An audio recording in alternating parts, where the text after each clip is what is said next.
Hi friends, పండుగ అయిపోయింది కదండి. మా మేడం గిఫ్ట్ ఇచ్చారు. ఈ బాక్స్లో ఏముందో చూసేద్దాం.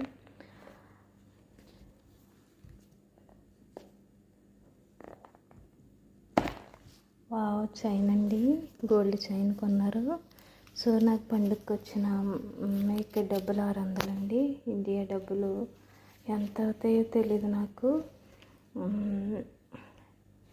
ఎంత సంతోషంగా, ఎంత మంచి మేడమ్లు ఉన్నా నాకు తెలియని బాధ అండి. ఎందుకంటే కుటుంబాన్ని, వృద్ధులైన తల్లిదండ్రుల్ని, అన్నదమ్ముల అక్క చెల్లెల్ని, బిడ్డల్ని వదిలొచ్చానని బాధ. ఇవన్నీ నాకు సంతోషం అనిపించట్లేదు. కుటుంబంతో లేనే అన్న బాధ నాలో ఉంది. అంత బాధపడి ఎందుకు ఉండాలమ్మా అని అనుకోవచ్చు. కష్టాలు, కన్నీళ్ళు అలా ఉన్నాయి ఇండియాలోనూ.